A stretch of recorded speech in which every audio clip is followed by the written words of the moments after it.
A fair warning, we are going to be discussing some topics that are particularly sensitive, up to and including sexual abuse, both inside and outside the church.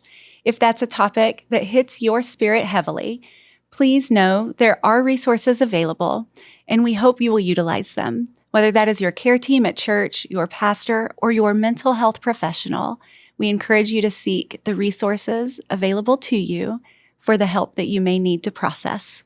If trauma is about separating, from others and from yourself, that healing process for me has been about that reconnection. There's a real gift I'm hearing in the acknowledgement that no two traumas, no two pains and hurts are the same. For our pastors to talk about that from the pulpit, our mental health, the ways in which we're caring for our full holistic bodies. This is Pod Strangely Warmed, a place where we tell the good Methodist story, where we have conversations that invite followers of Jesus to seek after that loving, just, and free world that God imagines for us all, and have a little fun along the way. Hi, and welcome to Pod Strangely Warmed. I'm Reverend Kristin Warthen. I'm joined today by Reverend Joy Dister-Dominguez, the director of our Center for Care and Healing at the Horizon Texas Conference, and by Josh Harris, speaker, writer, podcast host of Clear and Loud podcast, the Clear and Loud podcast. And we are gathered today at Oaklawn UMC, where in just a few moments, we are going to be a part of the Holy Hurt book tour that Josh is taking part of with Dr. Hillary McBride. Mm-hmm. Thank you. Yeah. Well, I am so excited that y'all joined us. We are collectively grateful to Oaklawn for allowing us this space and this time to gather and to visit. And I just want to start out and talk about Holy Hurt. We're going to start with the book, Joy. I know you and I had a great conversation about Dr. McBride's work yesterday, and you introduced me to her definition of trauma, which is so beautiful. And so I just wanted to start there and let that be a container for the rest of our conversation. Absolutely. So about 8 months ago or so, when this book came out, I followed her work for many years. And when this book came out, I ordered it immediately. I think actually I pre-ordered it. And I could not put this down. It touched spaces that I didn't realize that I was carrying some spiritual trauma and some religious trauma. I've had friends, I've had colleagues, I've met numerous people across our conference that have experienced trauma, and then spiritual trauma, religious trauma. I actually had Bishop buy it as well, so I know he's reading it too. I love that Dr. McBride explains that and is an advocate for the fact that all trauma is spiritual trauma because we're spiritual beings. And so even our first connections as children, right, with our parents, our caretakers, that is often our connection to the divine or our creator. And if there's any kind of trauma, hurt, pain there, we can often relate that to God very easily. And so her work is remarkable. She gives a lot of definitions of trauma because she wants people to really kind of find their own words and what makes sense to you. One of the definitions is by Bessel van der Kolk, and he describes trauma as a hole in the soul. Another person just says a soul wound. Another person talks about how your self is dislodged. She has a fantastic analogy here about getting a shard of glass in your finger, right? If you think about that, if you've ever done that, and if you don't get that shard out, you learn, you adapt in different ways how to use it. And it's still there, but until you can address that and remove that piece, it's not fully 100% like what it was before, right? You may have a scar there, you may have even some tenderness and pain, but there is a path to healing. There's a path to reconnection as well. And the second half of this book is all about that healing and remaking. And again, she gives us several definitions because she wants us to figure out what works for us, what feels right for us. So I think it's about maybe 6 months ago or so, Josh had posted, hey, we're looking to have this book tour across the country. And I said, hey, we would love to have you. Like, this is what our pastors need. This is what our lay people need, our communities need. And we're so honored to be here. So thank you. Absolutely. Well, and I love the way you segued right into my question, because I was able to listen to your podcast with Dr. McBride, and it was so fantastic. And I would just love, first of all, to know how the two of you synced up and decided that this tour was going to be a thing, something that we need in a lot of spaces, honestly. Like, this is just an important conversation. Yeah.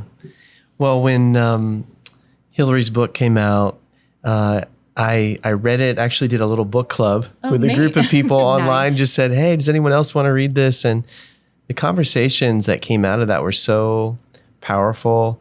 Honestly, I found it almost some resistance in me to read, because it really does stir up some painful, memories and moments and realizations of how hurt has taken place, or even, I think, more difficult for me, memories of hurt that I inflicted on others, in my role as a pastor and a leader, thinking back on things that took place. And so it was a very profound experience reading the book and just acknowledging that there can be real pain and harm that takes place in the holiest of places, our churches, where we're family, where we're there to worship and love one another. We can all acknowledge that sometimes things go sideways. Things take place that can really stay with us. So the book was deeply meaningful. I got to interview Hillary and kind of learn more and platform more of what she's doing. And then she invited me to do an event with her, which honestly is a little bit of a risky choice on her part, I would say, because, my own story is one where I was really a huge advocate for a lot of ideas that I now look back on and say, oh, that was not good. That was harmful. I regret different things. And she invited me to have this conversation at a live event. And, there were people that were like, I don't want to hear Josh Harris. Like, I don't want to, he's part of my trauma, the things that he's written and said, and which I completely understand. And yet it ended up being, I think it ended up creating an atmosphere where there's this awareness of it's possible for all of us to grow. It's possible to recognize mistakes.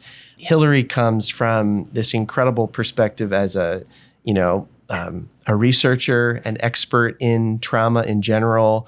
And I just really show up to share my story and to say, hey, this is what I participated in. These are regrets I have. This is how I'm, experiencing healing. So it's been a huge honor for me just to be a support, really, for this message. And yeah, we've gotten to take this across the country, and it's been really, really neat.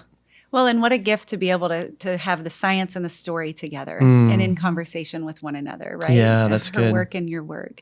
And just because not everyone who's listening is going to be able to be with us tonight. And I certainly know there may be fewer Methodists who are familiar with your story. Are you in a space where you feel good about sharing that with us? And just kind of cluing us in about what's gone on in your life and what's been the work of repair for yourself and your soul, but then also as you meet with others and encounter others that you learn that your words harmed. Yeah, so I grew up in a Christian home.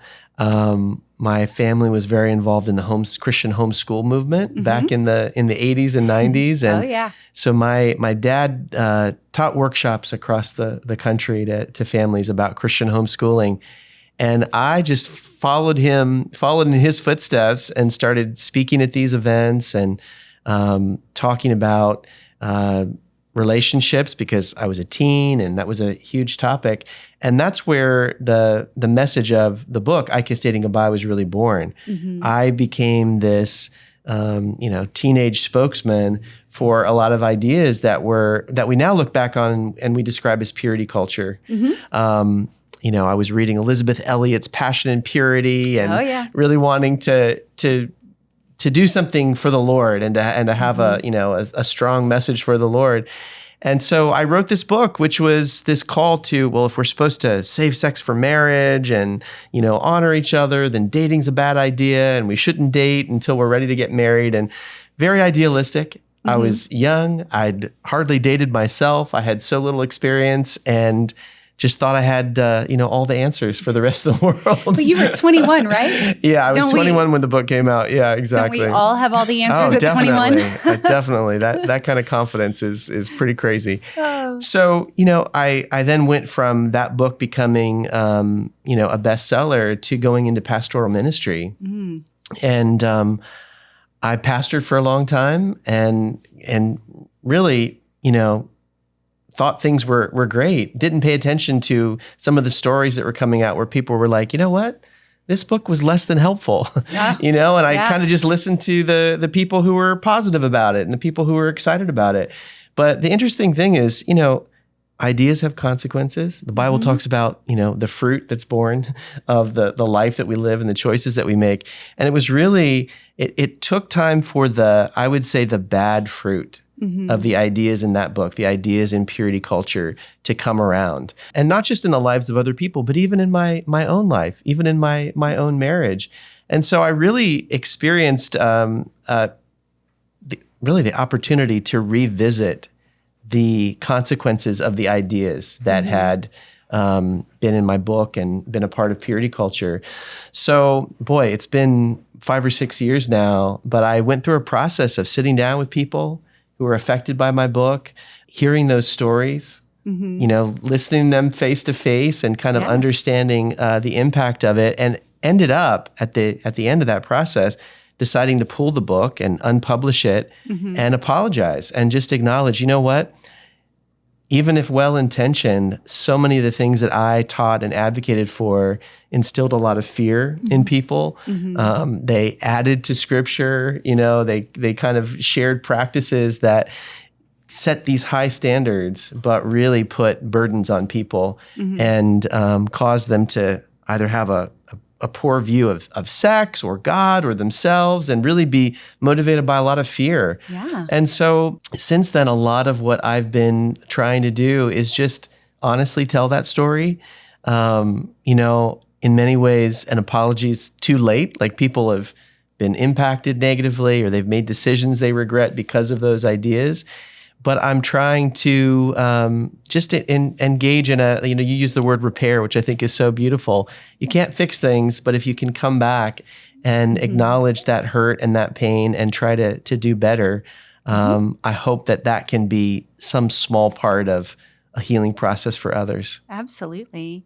And can you talk about that moment in you where you were able to begin separating kind of the ideas you used to hold with your identity in the moment? I mean, 'cause your identity now is different even than that moment because true. You've grown and changed since then. Yeah. But that moment you were able to separate what I believed then with who I am now and how that began to open you to be able to hear those stories. Right. Yeah, it took a long time. And it's so interesting that you bring up the identity piece because we really, I got locked into a certain identity. Like I'm the author of this best-selling book. That makes me special, that I didn't want to let go of that. And I think that was part of the reason it took so long for me to even consider the possibility that, that it was actually damaging to people, that it was harming people in different ways. And so honestly, it took some of those identities starting to crumble before I was at a place of being able to listen. So I was a pastor for a long time. Our church movement went through a lot of public scandal, problems, challenges, leaders who were fighting, our church being hit with a lawsuit because we really improperly reported sex abuse, like these kinds of things that were so disillusioning to me. I'm realizing, I became a pastor to help people. And actually, we've done things that have not helped people, and that kind of pain, stepping away from the role of a pastor, going back to school, those were all little like kind of chinks in the armor that allowed me to say, maybe I don't have all the answers. Maybe we weren't the perfect church movement. Maybe, I need to ask some harder questions.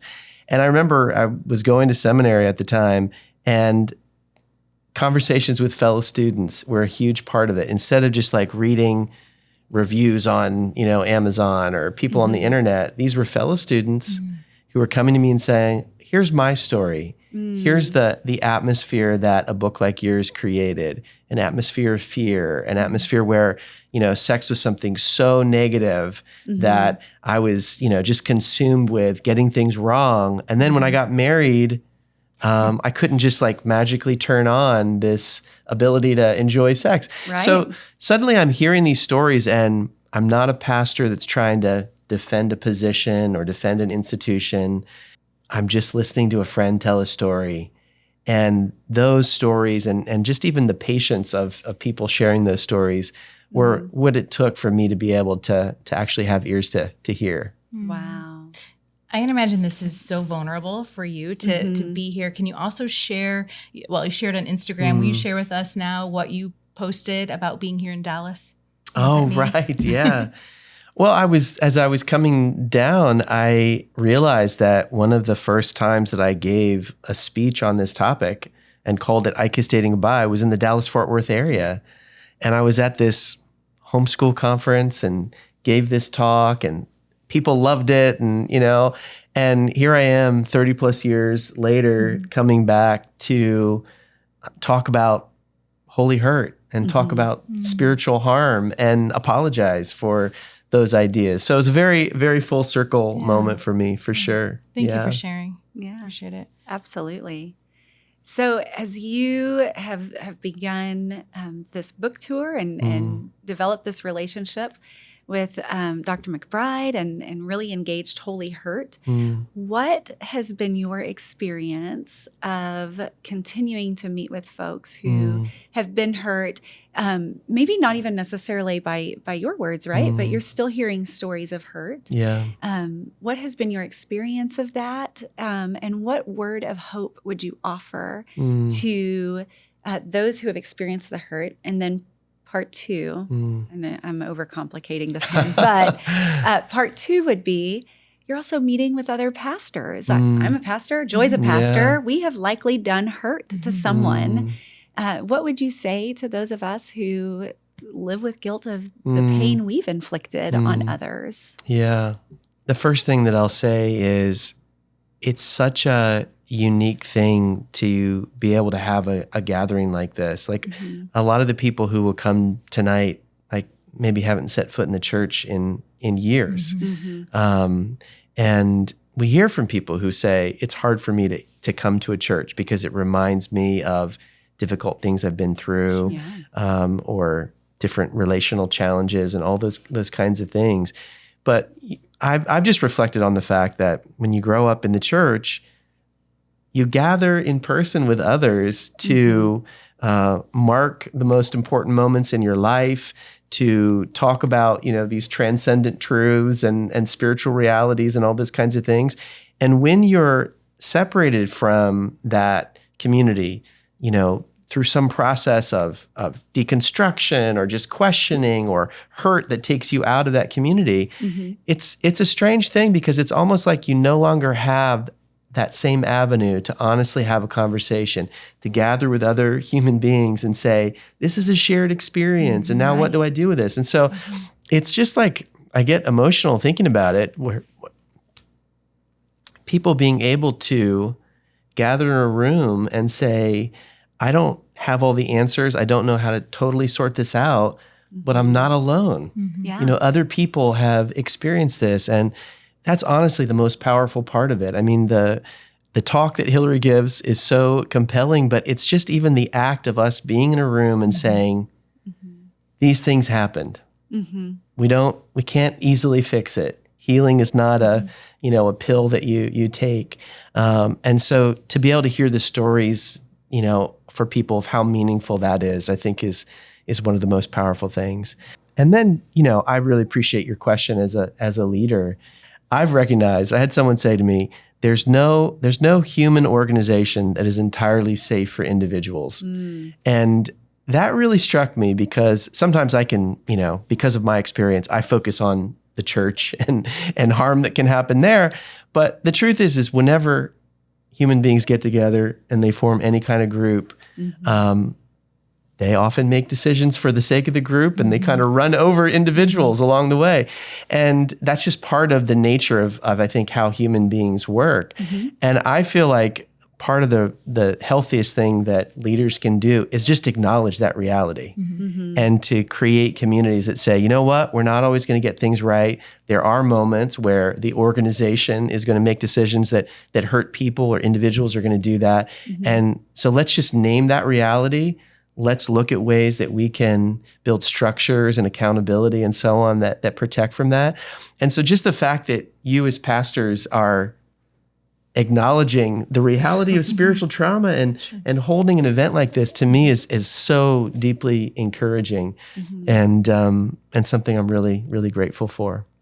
Thank you. Well, thank you for being so willing to share. Joy, you look like you have a question. Yeah, no, I appreciate you brought up the awareness, because I think that is key. And when you know better, you do better, or at least you should do better, right? Having that type of awareness, even as pastors, when we are thinking that, or planning and expecting that every Sunday we're going to have guests come through our doors. And the people in your pews also probably have experienced spiritual, religious trauma, in addition to the guests coming in. Just that awareness, as embodied people, how does that feel in your body? How do we use and choose words that are trauma sensitive? And I hope that this brings an awareness, especially for our pastors. This is just the start of this awareness within our conference, because this is so incredibly important. As a priority of care and healing, this work speaks to it beautifully. It really does, yeah. And the other thing about Hillary's book is, like, from the very beginning, she communicates, I'm not going to use a bunch of Christian language. I'm going to purposely avoid things that would, trigger, re-traumatize. Exactly. Yes. Which I think is so sensitive. And I think remembering that there are those kinds of experiences and stories really makes a huge difference. And, as you were sharing about the definition of trauma that she shares, I think what's so powerful is just this recognition that spirituality itself is all about connection. It's about connection to the divine. It's about connection to others, to yourself, and so on. And so traumatic moments are moments where there's this separation, and we don't often think about this because, if you've had good experiences in church, like, that's beautiful. Like, all these moments of friendship and connection and community and all those things. But you think about how many people have been through a church split or have had leaders that they love and respect, suddenly they're fighting each other and they're, not talking anymore. Or people who have had someone who was a spiritual figure use that power that they had to get something from them. The worst examples being things like sexual abuse and those types of things, but all the smaller examples of using scripture or a position to slightly manipulate to get, the outcome that they want. All those things are tearing for individuals, instead of a moment of connection, suddenly they're recognizing hypocrisy or abuse and in some form. And that's what I think people are carrying. I interact sometimes with people that are like, why are people talking about trauma and hurt? That's just church hurt. People need to get over that. That's not God. All those kinds of perspectives. And I think, that attitude, I think, is based on a real misunderstanding, a superficial understanding of trauma. Yeah. What do you think, Josh, is the role of curiosity in recognizing our trauma, both the trauma we've experienced and the trauma that maybe we've created? Yeah, the role of curiosity, I think, is really important. I think that it's easy to have a fear response. Like, what will I discover? What pain will I experience if I actually deal with or face the topic of trauma? Or a kind of certainty, like, I know the answers and I know how to fix this and this is how this will unfold. And I think curiosity is such an important posture to say, I'm just going to hold things with open hands. I'm going to ask questions. I'm not going to be driven by fear one way or the other of where this will lead.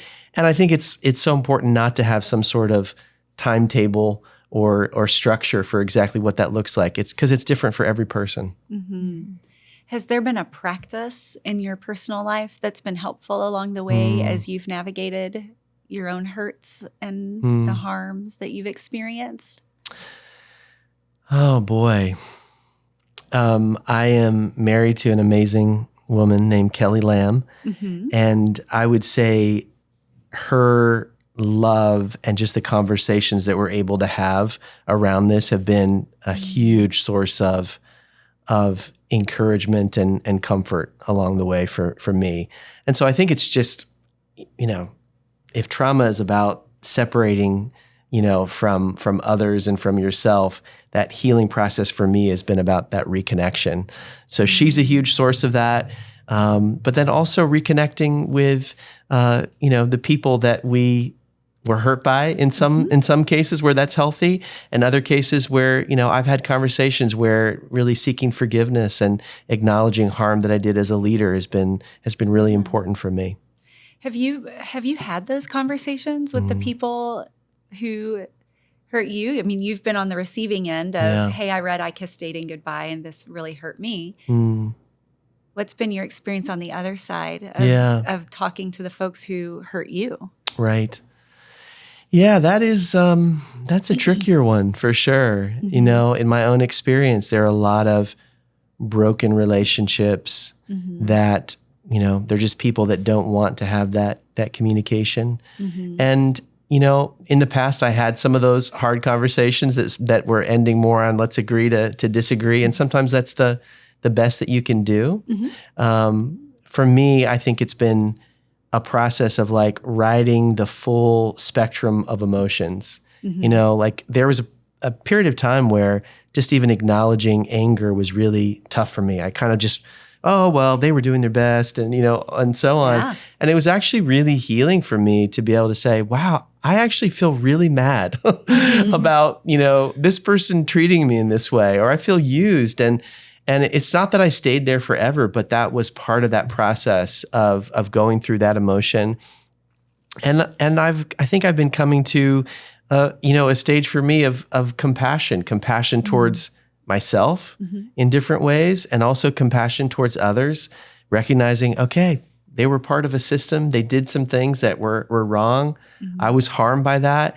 And yet I can forgive and I can move forward. And that's just my story. I mean, it's so difficult for me to even talk about this because there are people who've experienced things that are so much more severe and painful. But that's where I'm so grateful for Hillary stepping into this as a therapist and a psychologist to be able to really show the nuance and in her position, care for people in a much more profound way, which is why, events like this, we're having so many different therapists come not only for themselves, but also for the people that they're serving. Absolutely. Well, and there's a real gift I'm hearing in the acknowledgement that no two traumas, no two pains and hurts are the same. That's true. And so our pathway to mending is going to look different for each of us. And so I'm grateful for that. And I also want to jump in about the therapy piece of it. I think that is incredibly important. The more that we can talk about the need that really, I say everyone should have a therapist, and we're normalizing that from the pulpit within our communities. I'm curious if you can talk a little bit more about how therapy was helpful in your life. Well, it's so interesting that you bring that up because the church context that I came from and led in, we actively preached against therapy. It was pastors have all the answers. We talked about it being another gospel, basically. Everything was just in a sin repentance kind of model. So, I mean, I remember some of the first times I sat down with a therapist, I almost felt this like, what's going to happen? I'm going against all these things that I've taught and so on. But it's been important for me. I would say, just learning to be more embodied, to feel, in my body and kind of anchor myself there as a starting point in moments where I'm dealing with anxiety, fear, and so on has been incredibly helpful. So I love to now be a cheerleader in the opposite direction. Good. How much of your experience of kind of the embedded theologies you came from were disembodied? Like it was, the body was bad. Yeah. Right? The desire was bad. Yeah. How much of that was your experience? Because as I hear you talk, I'm thinking it sounds so familiar, right? That's been something that I've learned along the way is how to feel an emotion, in particular anger, because definitely we were not allowed to feel that. Right. And then like how to be at home in this body as this body experiences the world. Yeah, I'm gonna stop and just ask that question. And boy, let it land. what a powerful question. I would say, first of all, it's true that I think there was an emphasis on a very kind of intellectual approach to faith, number one. So everything was about, do you have your doctrine lined up? Are you believing all the right things? And certainty in your belief and doctrine being right was what made you feel that you were right with the Lord. Even though we taught about grace and the gospel and so on, the reality is that there was a strong bent in that way. And then I think the other thing, and this ties back to my past work, I Kissed Dating Goodbye, and books that I wrote about purity and lust and all those kinds of things, that the framework for thinking about the body was always this negative battle with sexual desire.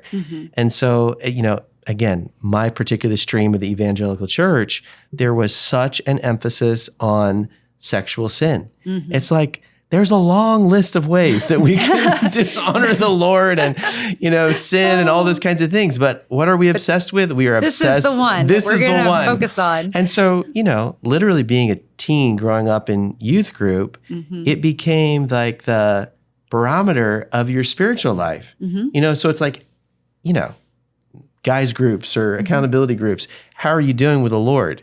Well, the way that was embodied is, did I masturbate? Did I, look at whatever? It's like everything is so sexual. So that really does train you to, number one, distrust your body. The impulses of the body are evil. Anything related to kind of the senses, and I use the word sensual, not even in necessarily a sexual way, but that's not where you focus. It's all about just think the right things, and avoid this particular sin, and your sense of being on good terms with the Lord are all tied to that. So it's an incredibly disconnecting. We go back to the idea of trauma, disconnecting moment from the wholeness of being an embodied person. So. All that to say, emotions, feelings, those kinds of things, frowned upon. I remember this is really kind of embarrassing, but I was a pastor and I got a hold of a book that was about, emotions and spirituality.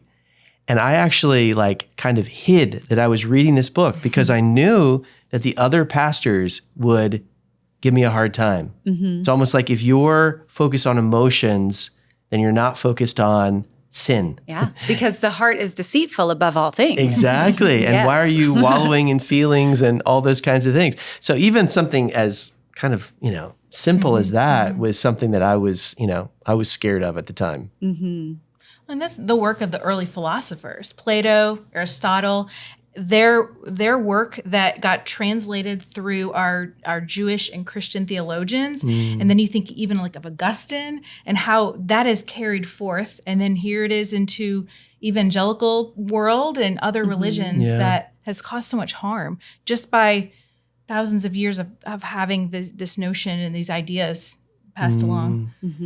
It's harmful.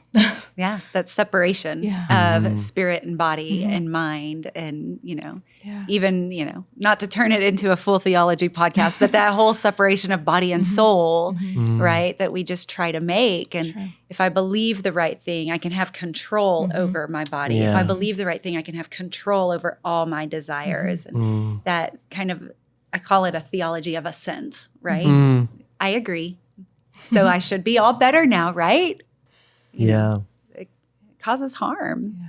What is your saving grace in all of this? As you go on this tour and share your experience, what is saving your life in all of it? There's a passage in the Old Testament, I want to say Ezekiel, where God is talking to, through his prophet, talking to his people, and he's basically confronting the leaders and saying, here are these people that you were supposed to care for. You were supposed to bind up the wounded and care for them and heal and so on. And you did the opposite. You actually you misused power. And he says, so I'm going to do that work. I'm going to do that work of healing and seeking out those that have been driven away. And I'm at a confusing time in my own journey where I don't always know what I believe. I don't have the same kind of certainty that I used to have. But when I read a passage like that, I feel like if there is a God and that expresses his heart, and I feel like this work is aligned with that. I'm not trying to get people to believe a certain way. I'm not trying to convince them of something. But I'm participating in this work of saying, you know what? The pain that you experience, the harm that you experience, it matters. It was wrong that it took place. And there is a life and a spirituality, if you want it, beyond that. There's not one way to do it. And the people that did that to you, whether it was your own family or leaders that misuse power, they shouldn't get to have the final word about your spirituality and your connection.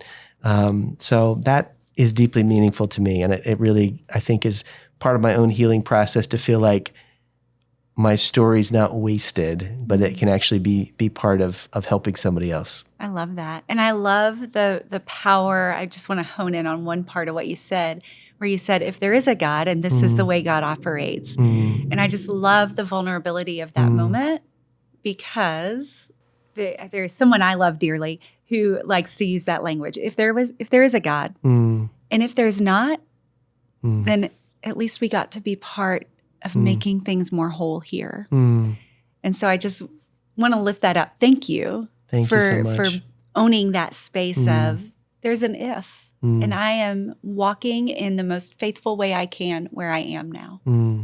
So I just thought that was beautiful. Thank you so much. Joy, let's wrap in Hillary again. Yes. And tell us a little bit more about Holy Hurt, about some of the resources that are available to us in the conference. Yeah, well, and about the work you're doing. Yeah, first and foremost, buy the book. Please. Yes, we are starting to put out more and more resources that can help our clergy, help our lay people. I think this awareness, like you talked about, is incredibly important. Dr. Charles Kaiser also has a few books out about trauma-sensitive care and how do we evangelize while being trauma sensitive? How do we share about our understanding of Christ as a healer, as a caregiver, but being trauma sensitive? So I recommend his books as well. We're going to try to get Hillary back here to Texas in the future, maybe in the next year or two. But it's a vital part of how we're forming our care teams at our churches. When we think of care and healing, we think of it really as the heart of the church, because care and healing is the heart of Christ. And so how are we helping our lay people as they're caring for one another, being sensitive to that? How are we able for our pastors to talk about that from the pulpit, our mental health, the ways in which we're caring for our full holistic bodies? And so, resources that are coming out and just opportunities like this to be able to have conversations and holy space for our healing journey. Thank you so much. And so just a reminder, if you're listening, we've talked about a few heavy things. You've heard about sexual trauma today. You have heard about religious and spiritual trauma today. And if any of this is hitting you particularly heavily, please know there are resources available, and we encourage you to use them. And do not hesitate to contact a therapist or a counselor alongside your pastor. We do not have all the answers, and hopefully we will recommend you to people who have more answers than we do. Joy, Josh, thank you so much for being part of the podcast this week. Thanks to everyone who's tuning in, either listening or watching. We are delighted that you joined us today. I am Reverend Kristin Warthen, and we will see you next week on Pod Strangely Warmed.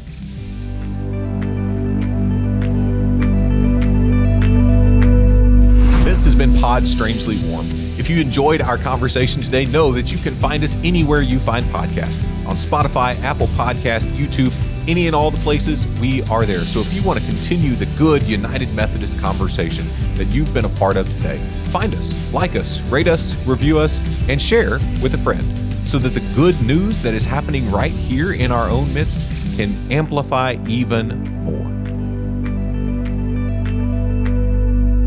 Thank you so much. Thank you so much. That was such an thank encouraging you. conversation. Really thank you. appreciate your questions. Thank you as well. Appreciate it. So good.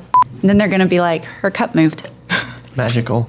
Oh, it's magic. Conference coordinator. Why did I do that? okay. It's not coordinator, Director. director. It's okay. Wanted to name her Hillary Duff because I've been reading a lot of star gossip. What can I say? That would be fun too. It could be. You never know what you're going to find.